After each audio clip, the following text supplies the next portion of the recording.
Hello and welcome back to the Skyrim Audio-Adventure. Not going to waste any time here, just going to get right back into it with part 2 of chapter 9, From Iron to Gold.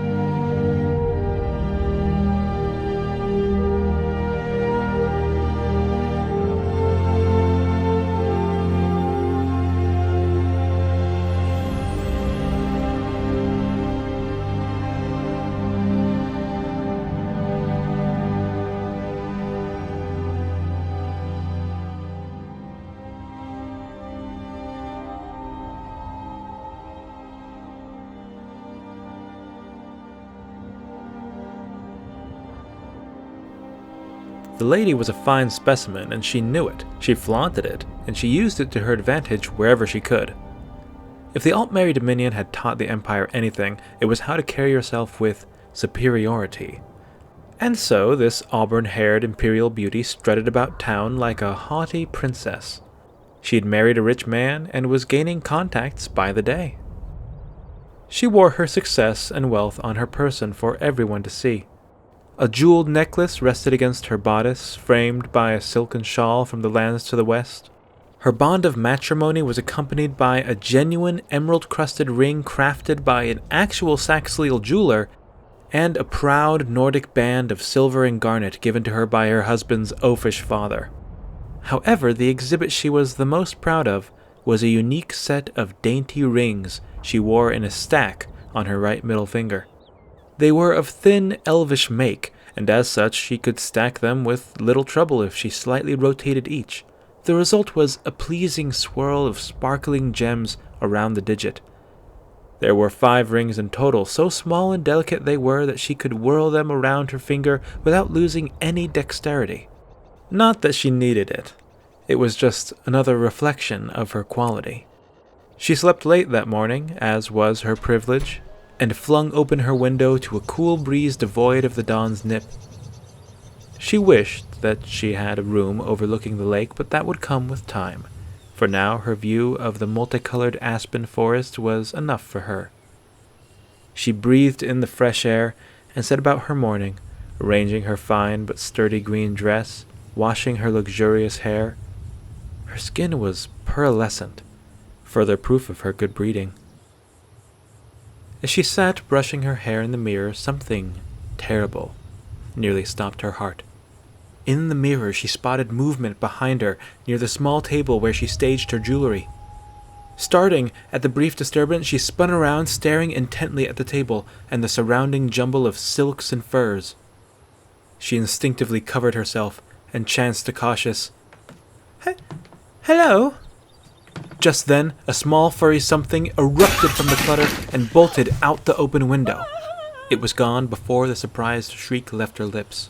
She cried and screamed for nearly a minute after the room fell still, partly due to her own shock and fright, partly due to the chance that there was another overgrown possum somewhere in the room. She didn't stop until her maid rushed in and calmed her down. Then, another possibility occurred to her.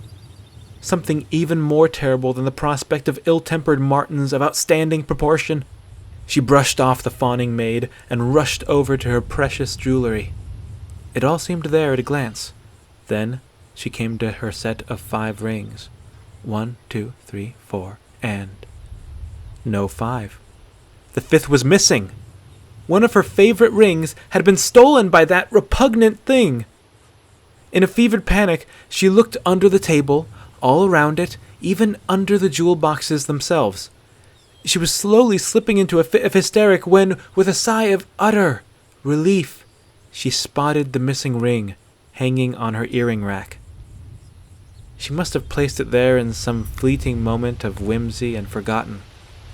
She plucked it off, still simpering like a worried mother, and returned it to the others, content and secure once again. So secure was she that she didn't notice until nearly a month later that the silver and garnet ring her father-in-law had given her was missing.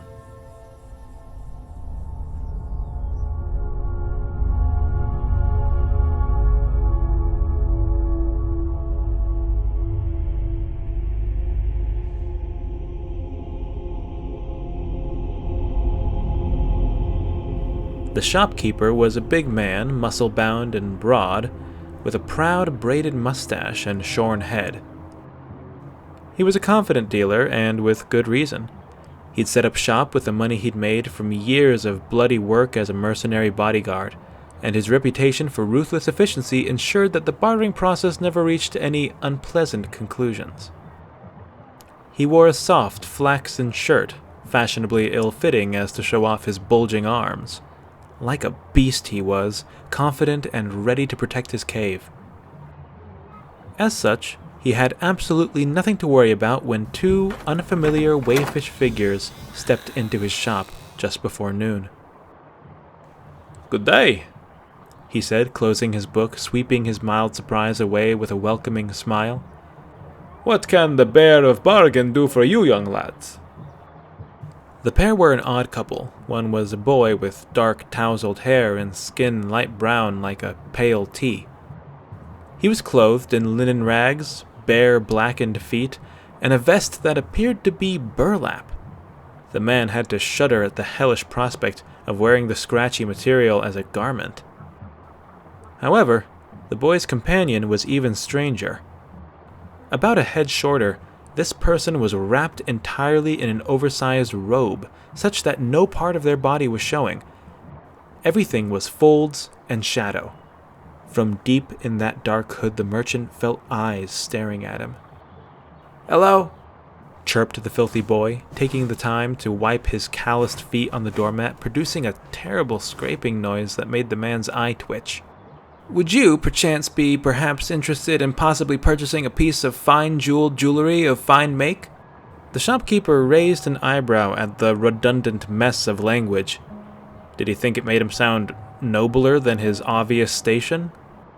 Whatever the case, jewelry had value regardless of its origin, so the merchant leaned over the counter towards the thin waif.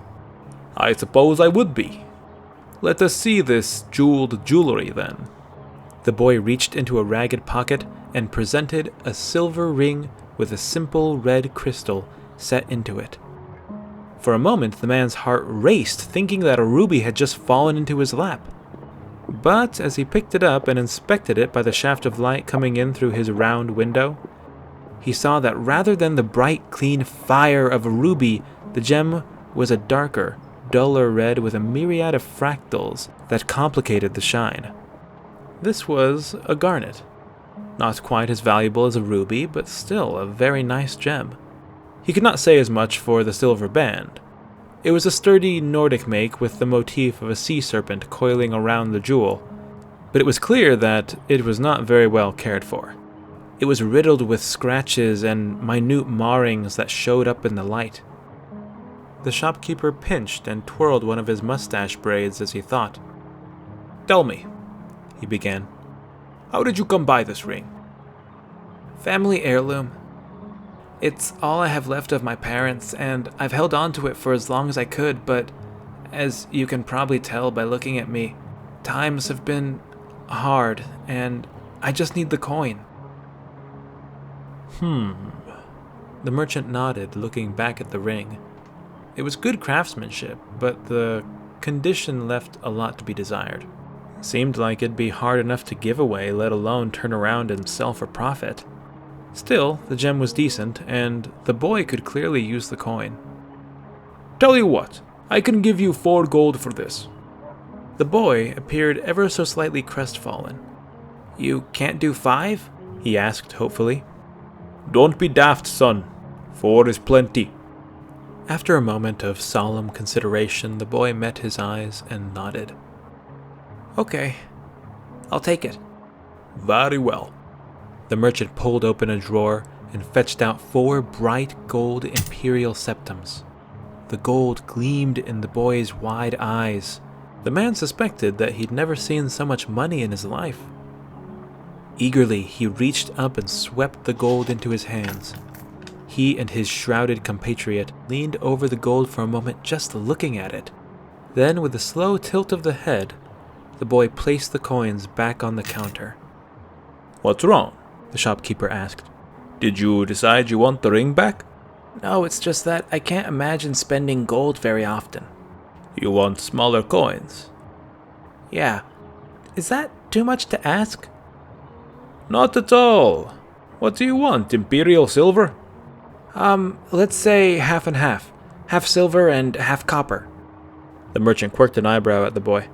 "Are you sure?" "Yes." "All right." The man meticulously dished out 10 Imperial silver coins and 80 common coppers. The boy turned to the pile of rags. "Fritz, do you still have that pouch?" The shape wriggled like a marsh patty for a moment. Then a short arm produced a small drawstring pouch. The boy took it and stowed the silver into it. However, as he began stuffing the bag with the coppers, it became clear to everyone there that the pouch was too small to hold 80 copper coins. The man could practically see the wheels turning in the young man's head. Eventually, he dumped out the pouch and repacked the 10 silver. "I feel like you were ahead of me there. I'll just take 10 more silver." "Good plan," the man said, placing 10 more Imperial silvers on the counter. The boy took them, and the man swept the copper back over to him and started counting them into little stacks. After a moment, he went still. With such sharp suddenness, the 2 young ones froze as well. "Tell me, boy, why am I 5 copper short?" he asked, letting the faintest hint of malice seep into his voice. He was pleased to see the boy fold immediately under his gaze. "What?" he yelped in a panicked tenor and started feeling his pockets. "Are you trying to pull something over on me?" The man leaned in to great effect. No, I wouldn't." The boy looked like he was about to wet himself before he dropped down below the counter. Here they are. I just dropped them, that's all." The shopkeeper leaned back, suppressing a laugh. Sure enough, the frightened boy came up with the missing 5 coppers and added them to the count. "I'm so sorry. In fact, let's forget the whole exchange," he babbled, emptying the 10 silver from his pouch onto the counter and pushing them across to sit next to the 80 copper. "I'll just take the 4 gold." The man swept his non-existent hair back, feeling a tad guilty at how he'd frightened the boy. No harm done. It's all fine by me." He pushed the 4 gold back over to the lad and offered a friendly smile as the waif stowed them away. The boy turned then to the rumpled cloak next to him. "Did you have anything you wanted to pawn?" The hood appeared to nod as they fumbled in their belt and held out a nice, clean wooden sword and a quill. The sword was of the simple make popular among children of that age, and the quill was a bright green iridescent pheasant feather. The shopkeeper tilted his head and examined the quill. "Where did you get this?" The hooded one seemed to shuffle its feet bashfully, and the boy gestured for the man to lean in close. He did so. "The truth is, we found it on the street. We think it fell out of a window. It's really nice, right?" "Very nice," the man agreed. "It's practically brand new. Did you not think they would miss it?" The pair looked at each other sheepishly. "Well, no," the boy said. You might be right. Still, I could report you to the guards for this." "For a quill?" "It's a very nice quill, remember that?" The shopkeeper waved the feather with what he hoped was a disarming smirk. Seeing that the 2 weren't running, he twirled his mustache in thought and held up the sword and the quill. He had plenty of both of these already, but they were very easy to turn around in his experience. "How does 5 copper for the sword and 2 silver for the quill sound?" "Nordic silver?" the boy asked hopefully. The man narrowed his eyes at the waif's apparent knowledge of the more valuable currency. "No, Imperial silver." The boy shrugged. "We'll take it." The shopkeeper slid the coins over to the pair, thanked them, and saw them out of his shop. And so ended one barter in a day of dozens. It wasn't until the end of the day, when he went to put the new quill and sword with the rest of their like items in the shop, that he realized, for some reason, He had the same number as when he'd started that day. And it wasn't till a week later that it occurred to him that there might have been something fishy about that whole coin exchange.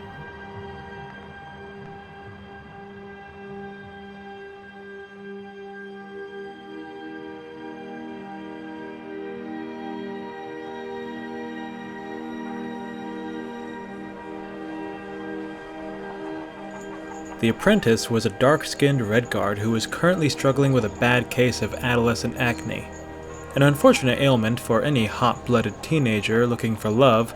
However, despite his own lack of success in the field, he was still fascinated by the bonds true as steel that could form regardless of circumstance or background. It was for that reason he became an acolyte to the goddess of love and mercy. The temple stood in stark opposition to the city of sin around it, but in the short time since he'd taken his vow, he'd seen the flowers of love blooming even here in this dreary place. That said, the scrupulous behavior he saw on a daily basis did chafe at his heart, and one day he just had to step in.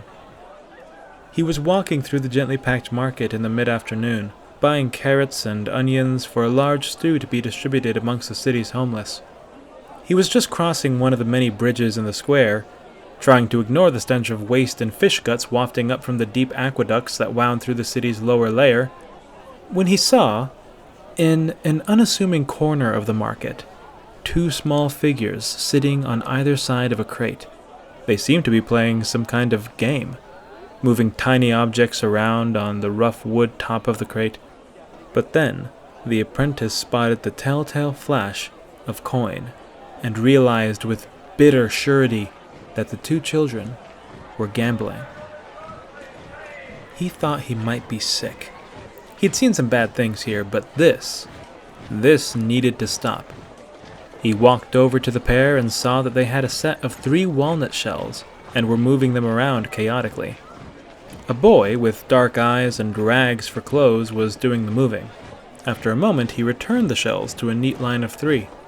At that point, a bizarre child so concealed in an oversized robe that not one defining feature could be distinguished, pointed at one of the shells. The boy lifted the shell, revealing a single uncooked bean, and promptly slid 2 silver over to the hooded one. Then they each put 1 silver down, and the bean disappeared back beneath the shell, and the raggedy boy began dancing the shells around again. It was clearly to confuse the hooded one's eyes, but the apprentice could easily track the shell that had the bean as it moved. Right to center, center to left, and back, followed by a blur of motion that, while impressive, did not manage to deceive. Then, to his surprise, when the shells came to a halt, the hooded one pointed at the wrong shell. The dance had not been enough to fool the apprentice from where he stood, but clearly it was enough to fool the child in robes. Incensed as this young stray was made to hand over his silver, the acolyte stepped in. "What are you doing, child? Why make fruitless your good efforts in this way?" The hooded figure didn't appear to take notice, and placed another silver down on the crate. The boy matched it, and the shells danced away. "Child, please, heed my words." "Do you need something, holy man?" the boy interjected, not taking his eyes off the shells as he shuffled. "I need you to cease with this shameful exploitation." "Shameful?" The boy spared him a brief glance of heavily lidded contempt. "What's so shameful about an innocent game?" "It's not innocent when there's money involved. You're taking this child's meager fortune. What can be more shameful than that?" "Nonsense. If anything, he's clearing me out of my coin." "Choose." The shells settled, and the hooded child pointed to the one on the left. The boy lifted the shell to reveal the bean. "Case and point," the boy said as the hooded one took the pot. The acolyte swallowed, looking for a new approach. "Then it is wrong for you to waste your wealth in that case." "Why not?" "Because it's a sin." "For your gods, perhaps." The Redguard could feel his face flush with indignation. "Regardless of what god you ally yourselves with, please at least concede that it is foolish to bet on such a simple game. A sharp mind and a keen eye could take all you have in one sitting." "Is that so?" "Yes, in fact, I could clean you out right here and now if I wished." "Is that a bet, holy man?" "No. And I will not be taking from the poor either. The goddess of mercy smiles on you. This would be a lesson, nothing more." "Then please, have a seat," the boy said, gesturing to the empty space across from him. The apprentice looked to see that the hooded child had moved and was now watching him in a manner the priest interpreted as expectant. Adjusting his apprentice robes, the acolyte set his produce aside and sat down. Smiling like a fox, the boy reset the shells and placed the bean before them. "Welcome to the game. It's a simple game. You put down a silver and try to find the bean. The bean can be anywhere under these shells. You got a silver?" "Of course. I'll only need the one." The boy whistled. "They must be teaching a lot of self-esteem in that temple these days. All right, place your silver in the non-existent pot." The apprentice did so. "Bean," the boy said, showing the bean briefly before covering it and beginning the shuffle. The acolyte calmly tracked the shell that covered the bean. It started in the middle, then right, middle, left, middle, left, left, middle, right. The chaos concluded with a final flurry of motion, but it was clear to the apprentice that the bean was under the right-hand shell. Sure enough, when the boy lifted the shell, the bean was sitting there all dry and spotted as ever. "Well done," the boy said, pushing the 2 silver over. The apprentice didn't respond, only set 1 silver down and waited for the boy to match it. He did so, and the apprentice found the bean again, and again, and again. With these victories, the apprentice grew bored. "Look, is there any way we could speed this along?" "Well, you can always up the pot if you think you can keep up." "I've already proven that I can keep up. But I said I'd clean you out, even if only for a moment, and that's what I'll do." "Have it your way," the boy shrugged before checking his pockets. "That'll be 2 gold and 4 silver if you want to clean me out in 1 round. The apprentice reached into his robes and put down most of the money he'd been given to procure ingredients. "Then let's get this over with. I must continue with my duties." "You must, huh?" "Okay." The boy set up the game and began the shuffle. The acolyte watched calmly but intensely as he had before, and aside from a small increase in speed, he noticed nothing different about this shuffle. The bean-bearing shell eventually came to rest in the center, and with supreme confidence, the apprentice pointed to it. "Really?" the boy said with a raise of the eyebrows. "Yes." "Are you sure?" the boy pressed, apparently worried he'd not been swift enough. "Yes," he repeated firmly. "Sorry to say, my friend, but you just lost a lot of money." The boy turned over the shell to show naught but the water-worn wood of the crate beneath it. The apprentice blinked, unable to process for a moment. The boy turned over the other shells, revealing the bean sitting to the right. No. The apprentice struggled to speak. "That's wrong. That's wrong." "No, that's a bean. And this is my money now," the boy quipped, scooping up the coins with some effort. "No!" the apprentice repeated, clambering to his feet. "This is devilry of some kind." "I assure you it's nothing like it. Perhaps your eyes are just slower than you thought." "Give me my gold back. I said that if I won, the money would stay with you, remember?" "I do remember you saying that, but I don't recall agreeing to it or saying the same myself." "Please!" "Oh, come now, priest. I thought the church was all for giving to urchins like us." "I'm not a priest. I'm an apprentice." "Well, that makes sense. Maybe the gods would have been on your side if you were." "Why, you little..." "Listen, if you're not going to play another round, would you mind moving along? You're holding up the line." The acolyte's eyes widened, and he spun around to find that as the game had gone on, they had attracted quite the little crowd. At least 20 people were watching intently, mostly men, a few women, and adolescents like himself. He could tell that a few of them were already thumbing their coins, brows furrowed, eager to step in and solve this potentially lucrative puzzle. Limbs shaking with adrenaline and shame, the apprentice scooped up what produce he had managed to buy and scurried back to the temple. It was several years before he felt comfortable confronting sinners and their devious ways again.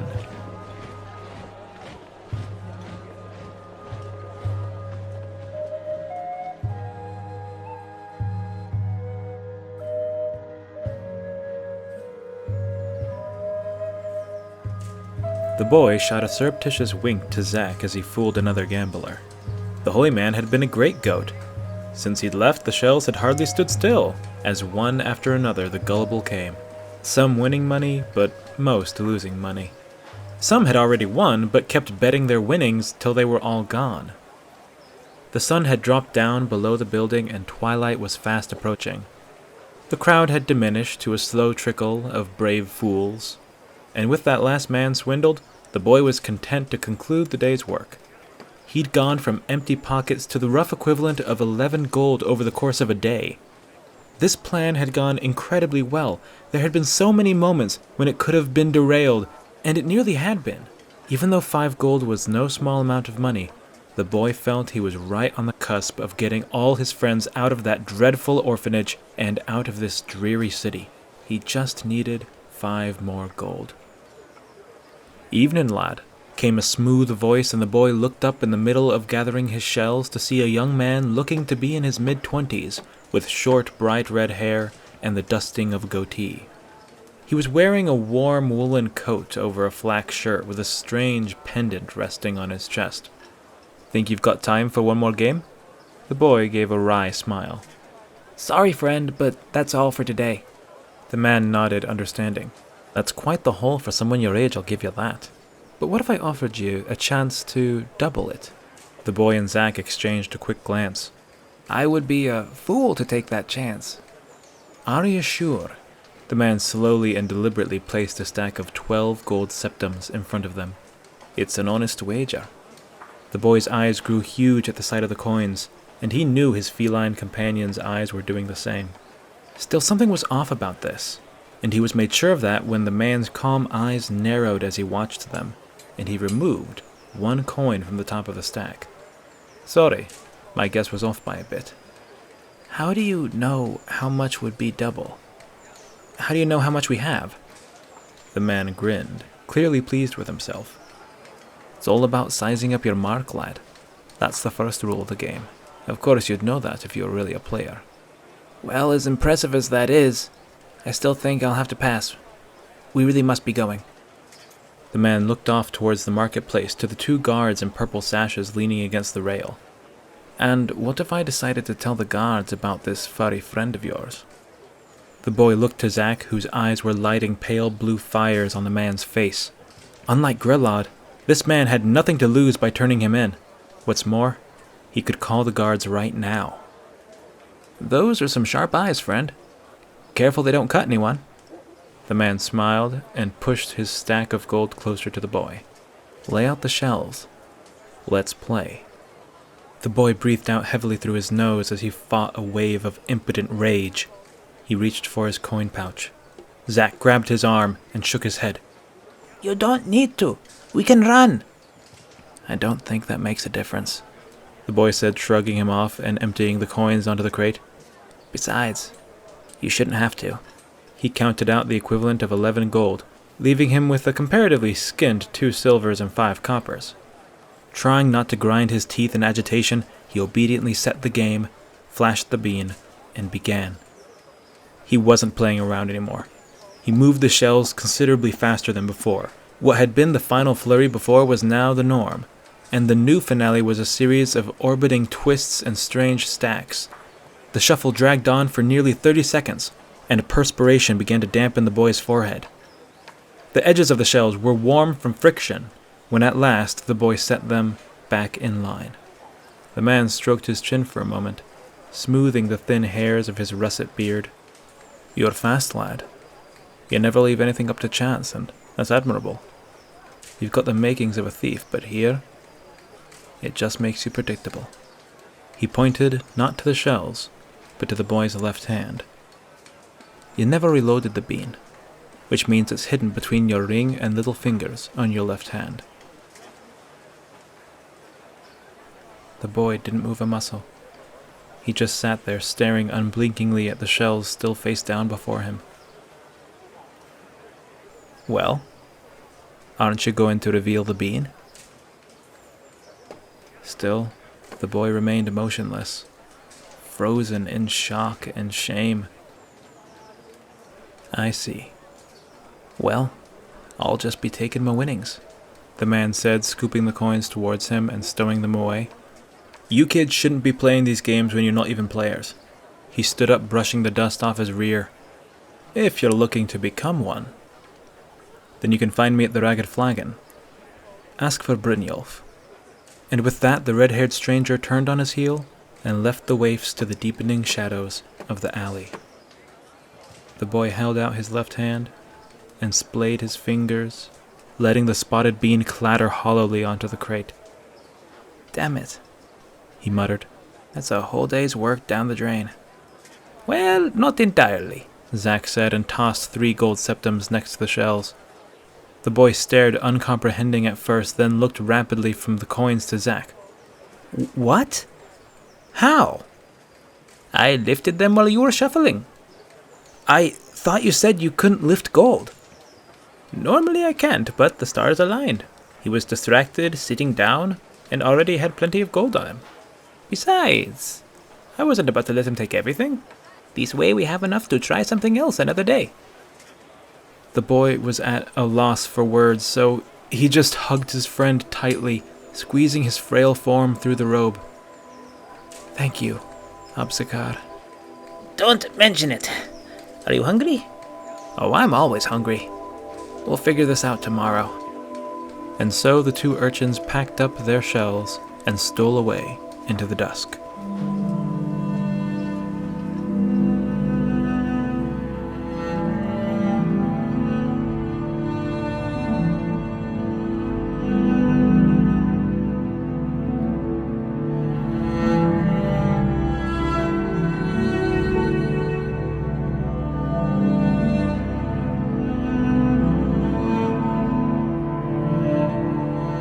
In the black of night, the orphanage sat, looking calm and tranquil from outside, save for the board nailed over one window. Inside, all was quiet, any sinister machinations put to bed for the time being. Beds in their rigid lines were filled with sleeping forms of various shapes and sizes, some under worn burlap covers, some choosing to brave the nip of night. It was in this silence the boy slithered, dropping silently out of the chimney and into the seldom-used fireplace. Grillad was not one to waste her money on firewood. You can only burn it once, then it's gone, he remembered her saying. He stepped quietly into the room, eyes darting to all the corners.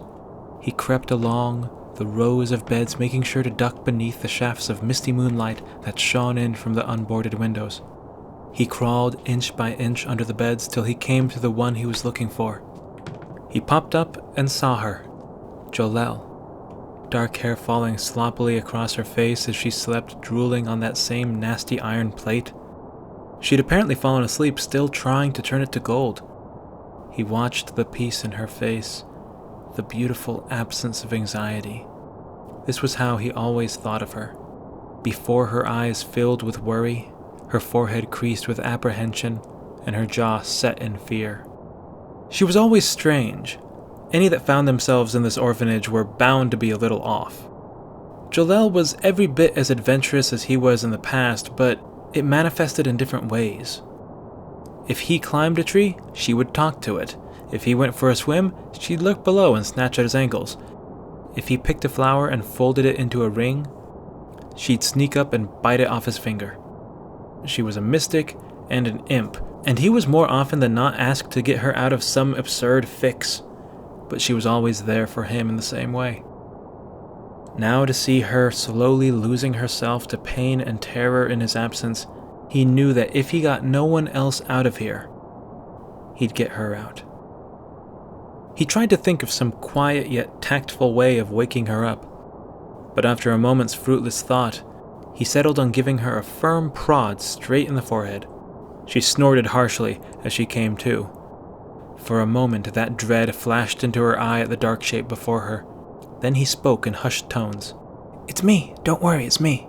She groaned, blinking at him before speaking just a little too loudly. "Hey, what are you doing here?" "Shh." He inched closer to her face. "I'm not supposed to be here." She looked annoyed but lowered her voice. "Yeah, that's why I asked, idiot. I'm here to talk to you. That much should be obvious, dummy." Before he knew it, the boy's head and neck were wrapped up in Jolel's arms.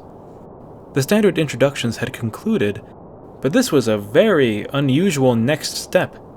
He blinked as he was tightly squeezed and patted her awkwardly on the back. "I'm sorry," she breathed into his ears. "I'm sorry I said you were like Grelod.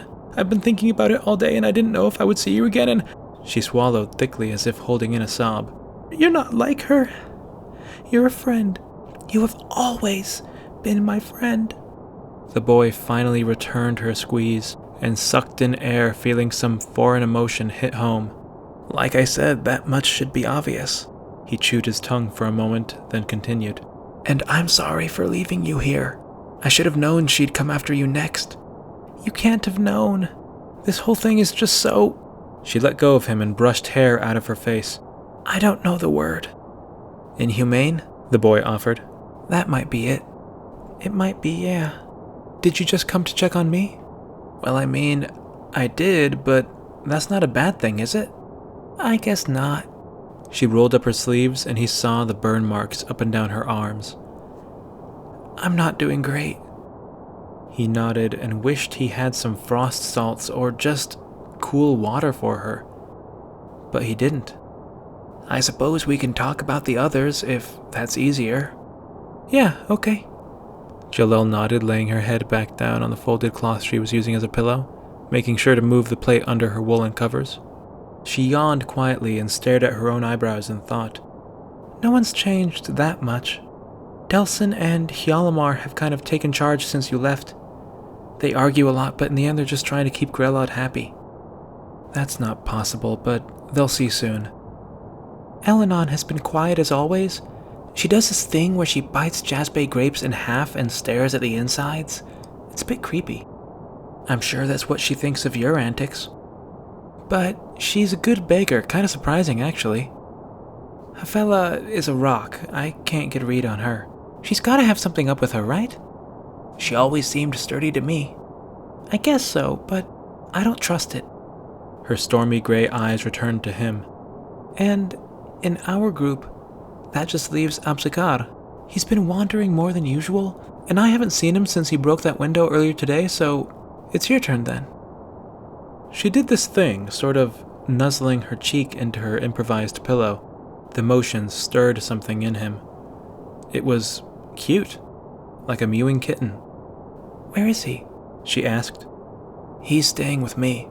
"You have a place?" "Not really. There's some old netting caught up in the support beams under the third pier out by the dock. I've managed to turn it into a bit of a nest. Zach will sleep there with me, and tomorrow we'll see if we can get him his own net set up. Assuming it doesn't rain on us." The Breton girl's eyes seemed to grow heavy as she listened to him. "Does that happen a lot? What's it like out there?" "Well," he began, licking his dry lips. "It's, rough. I don't really eat as much as I used to. I maybe have one meal a day, but it's just picking at whatever I can get my hands on. I like fruit. We never got much fruit in here aside from the berries and grapes we'd filch. I really like apples when I can get them. Have you ever had figs?" "No." "I think they come from the east. They're really weird, but also good in a weird way. But apart from the fruit, there's not much to be said about the food. One day, I caught and ate 4 beetles raw."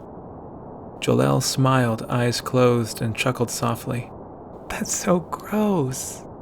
"You don't need to tell me. I'm the one that had to eat them." "All in all, I'd say the biggest perk is freedom and the blanket.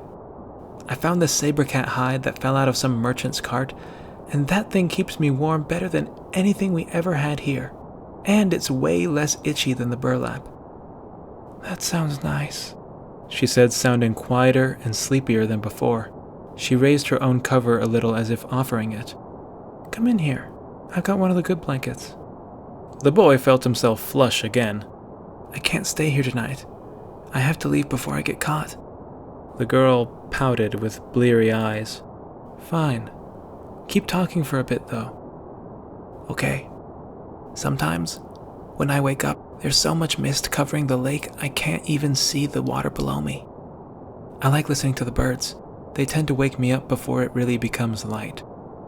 Did you know there are so many kinds out there, and you can tell them apart by their songs? I never really paid attention before. I don't beg. Mostly, I lift coin and food when I can. There's this house on the south side of town that has a nice garden. I sometimes get stuff from there. I still go swimming at dusk. I don't bother with fish because I can't cook it anyway. But there's this shoal of bluegill bleaks that come by my nest sometimes, and they shine like little diamonds under the water. Oh, I got in a fight with a raccoon once. The boy looked to the girl, expecting another laugh, but he saw that she had drifted back into slumber. He reached into his pocket and fetched the 3 gold coins that Zach had given him. "Joe, wake up!" He poked her. "I'm awake," she mumbled unconvincingly, not opening her eyes.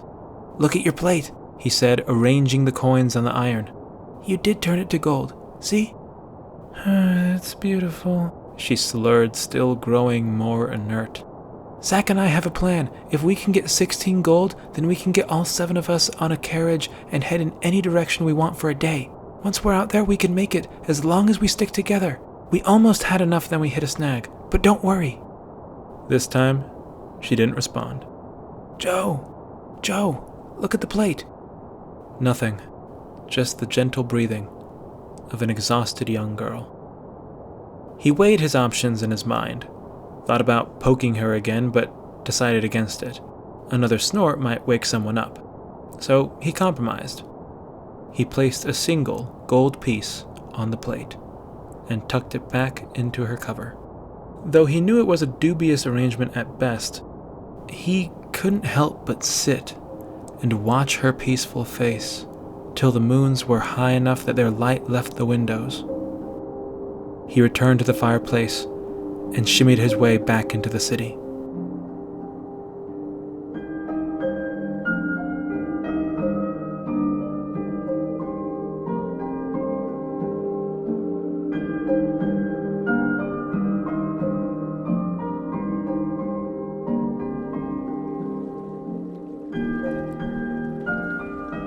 The next morning, the boy lay in his net-woven hammock and saber-cat pelt, listening to the gentle creaking of wood above and around him. Much of it was Zach rocking lazily beside him in his own improvised accommodations. They had managed to find some more netting, the thick stuff meant for boarding and moving cargo. It wasn't as comfortable as his finer trawl net, but they did find a weather-beaten coat that someone had left out for the taking on a washing line in their backyard. It wouldn't be missed, they assured each other. The boy knew that they'd have to be on the lookout for any wayside thing that could improve their little bivouac beneath the 3rd pier. The wayside, he had emphasized to Zach, was their marketplace. It was a clear morning by the standards of the lake, and the hazy blue of the sky peeked in at them from between the gaps in the floorboards. They were sharing a breakfast consisting of the pouch of salted nuts they were passing back and forth between them. The nuts were a mix of peanuts and the roasted seeds of a gourd. It was the remnants of their dinner from the previous night. Just as the bag was making its treacherous journey over the sloshing water for the 10th time, a single nut shook loose and plummeted into the water. "Oh, be careful! You dropped one!" "Oh, did I?" the boy asked, rolling over slightly and peering down at the tiny floating food nugget. Zach crunched away at the nuts for a few moments, then made to hand the bag back to his friend.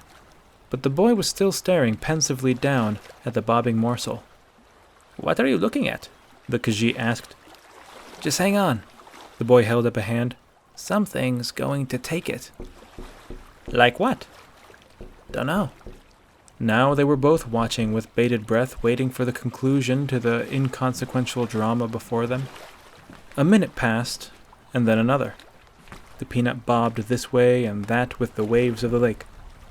Finally, when the Khajiit had just about had enough, a smooth, lithe shape swam up, and with a flash of bronze lips and the slap of a tail, the peanut was gone, along with the fish that took it. Zach looked to his companion expectantly. "So, what was that?" "Huh? Oh, I don't know." "Well, that's not very satisfying." The boy shrugged noncommittally. "We barely saw it. Do you want me to guess?" "Yeah, I kind of want you to guess." It was a grayling salmon." "How can you tell?" The color was right, and they have that really big fin on their back. I didn't see a fin. Well, of course not. You told me to guess. Zach flicked a seed at him. Hey! Don't be wasteful. You dropped the peanut. There you are. Both their heads whipped in the direction of this third voice. The newcomer was a young Redguard boy, perhaps a year older than the pair, hanging upside down over the lip of the pier. His ratty, tangled hair he wore in short dreadlocks was swinging below his scowling face. His clothes were not impressive, but they were so well kept they still had some of their original color. His eyes were hazel green, his nose was broad, and he was ruddy brown like clay. A faint fog was billowing out of his nose as he panted, signaling to the pair he'd been running. The boy held out his arms. Hey, Del! Welcome to the Saber's Nest. I suppose you think that sounds cool? I do think it sounds cool. So do I, Zach chimed in. Whatever, Del shook his head. Look, where's Joe? The boy blinked and looked to Zach, who only shrugged. Jolelle? You'd know better than me. What does Grelad have you doing today? You really think I'd be here if it was that simple? She wasn't in her bed this morning. No one has seen heads nor tails of her all day. What did you do? The boy sat up in his makeshift hammock, the beams around him creaking as he did. What did I do? What do you mean, what did I do? I saw you leaving last night. What did you tell her? Zach stared at him. You went back last night? The boy felt suddenly caught between two pairs of eyes. Well, yeah, but all I told her was that we're trying to get you all out. Zach and I are hustling, and once we get 16 gold, we're all leaving the city. Oh, and everyone agreed to this plan? No, but It's not like you're coming up with anything. How would you know? You're never around. I'm the one that has to pick up the pieces. I can't be around. Is that not clear? By the lake, all I did was try to give her hope and... The boy paused, like someone who knew they were about to step in a bear trap. I did give her a gold piece. You what?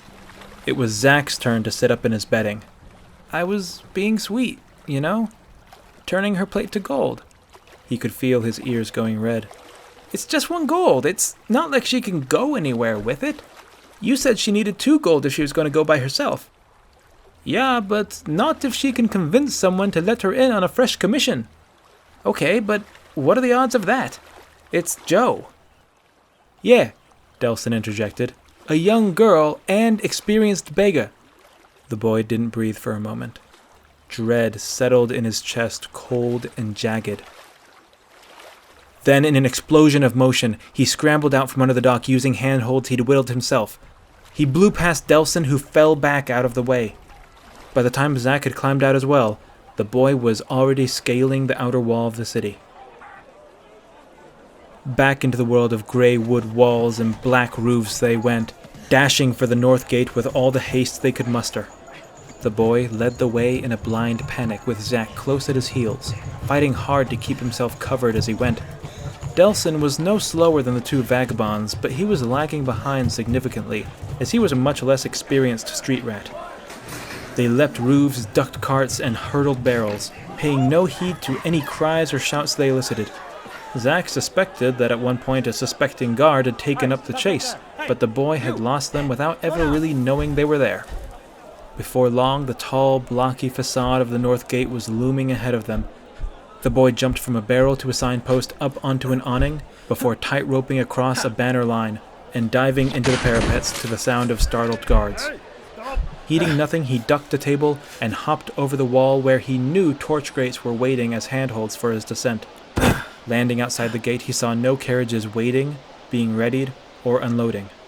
Only an odd, forked aspen tree and the soft, worn dirt that led off to the stables. He spun on the pair of outer gate guards who were making a cautious advance. "Have any carriages left today?" he demanded. "Now calm down, young one," said one of them with a kind condescension. "Whatever you stole, I'm sure we can let you off with a light beating. No need to make this hard on anyone." "I haven't stolen anything," the boy insisted, and looked to the other guard. "Was there a carriage today? Did anyone hire?" "Maybe there was, maybe there wasn't, but it can't help you now," the other guard sneered. The The boy stepped forward, clutching at the hem of the guard's sash. Please! His advance was met with the studded back of the guard's hand. Keep those filthy rat paws off me! The guard shouted as the boy fell back, clutching his bloodied nose. Keep him there, said the first guard, stepping away. I'll grab the small manacles. Wait! Zack cried in his best human voice as he vaulted down from the lookout, conspicuously not using any hold to slow his fall. Someone's gone missing! Did you see a girl? Hey, Gregor! Called a third guard from a small door next to the broad front gate. I've got a boy here from the orphanage. Says a little girl's gone missing. Have you seen any leave on a carriage? Delson's sweaty face peeked out from behind the guard's elbow. The two guards looked at each other sheepishly, realizing they'd misread the situation. Yeah, the second one began. A couple carriages were commissioned at first light. 3 merchants, a geezer, a couple strong arms to guard their hoard. They had there was a girl in that cart too, wasn't there? The first one nodded. Yeah, she had dark hair and bulgy eyes. Ugly little thing, I thought. Where'd they go? The boy choked, voice hoarse and ragged from his sprint across the city. They took the north road to the City of Kings. Straight shot via Kynesgrove in the Rift. You have to stop them! It's no good, lad. They'll be all the way to Shorestone by the end of the day. We could send a pigeon. Maybe, but it'd take a couple hours to get it airborne because we'd have to. The boy wasn't listening anymore. He was running out, away from the gate, to the first ridgeline that looked north. He saw the golden woods waving like liquid amber, and the jagged peaks peppering the landscape like thorns on a rose. He saw the northward slope that descended into the rift, the yawning mouth of the wilds. He heard the light footsteps behind him as his friends ran up alongside him. As he stared, maybe it was the wind in his eye, but he swore he saw something in the trees up ahead, way out there, some small shape moving steadily along. I think she's gone, panted Delson. No, I'm going after her. No, you're not. You'd never survive the wild. Look at you, you're already bleeding. Joe! The boy called, hearing his voice get taken by a breeze and bounced off a rocky face. In the woods, his cries would be dampened by the trees, but up here, there was a chance he could reach her. Joe! He screamed. The hollow echo came back, and he felt strength leave him for grief. Zack, help me with him, the Red Guard boy sighed. And he felt his friend's hands clasp his shaking shoulders and gently lead him back to the gate. With each step he grew lower and lower, the ground reaching up to him, swallowing his legs and hips. It wasn't until he was sunk in up to his chest that he started to panic. He tried to press his hands against the ground, but his friends were pushing him in with irresistible force. The dirt and weeds bubbled and roiled as they washed over him, and he was engulfed. The water pushing from all sides, the pressure in his head was unbearable. Suddenly, there was a pop, and something behind his right ear, some part of his skull, shifted back into place. His body convulsed as it was racked with a piercing pain. Then, he felt cool tiles settle against his back, and the water slowly receded from around his form. He gasped in air and choked violently, but several pairs of hands held him down. The hunter blinked rapidly, trying to take in his surroundings. In the dim light, he saw arching green swirls and sweeping patterns in the wood above him. Was he in a temple? All around him were hooded faces watching him with shadowed eyes. He felt their hands pinching at him lightly, as if checking for something. Those hands were warm, though the water was cold. He registered his own nudity, but disregarded it. He only hoped that he wouldn't have to stitch his furs back together like last time. His head was being held lightly in a soft pair of hands. He glanced up to see a matronly face looking back at him with a smile. You gave us quite the scare, they said. Took us some time to find that crack in your skull, but it's healing nicely. Just then, a familiar grizzled face came into view. Bracknell smiled down at him with his typical crooked grin. You know, I meant it when I said that women find scars attractive. But this... He ran a finger down his own right eye. I think you might be taking it a bit too far.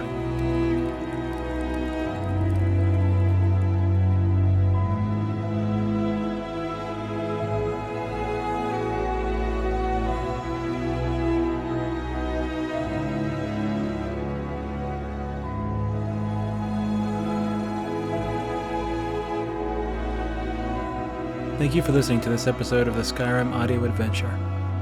I'd like to once again thank Ariella Dahlin for providing the voice to Carlotta, as well as Brenda Schmid and David McRoberts, who helped me out with some background vocals and various Foley exercises. If you're a fan of the show and want to help it grow, then why not lend your voice? Many chapters are going to have interesting little bit roles in them if you're interested, or maybe just some background dialogue. If you'd like to hear yourself on this show, then reach out to me on my Patreon and we can work something out. I've reached 200 subscribers, which is kind of crazy considering how this all started and in fact what this is. It's such a bizarre niche thing I really cannot fathom, and also just cannot thank you enough for giving this show and this channel the support that you have. I'd really like to do some kind of 200 subscriber special, but I can't for the life of me think of what to do. So if you have any suggestions, then go ahead and leave them in the comments. I do read those. I just sometimes don't reply until I'm done with the project that I'm currently working on, and then I'll take some time after I upload my latest episode to reply, which is probably what I'm about to do now. And once again, thanks for listening.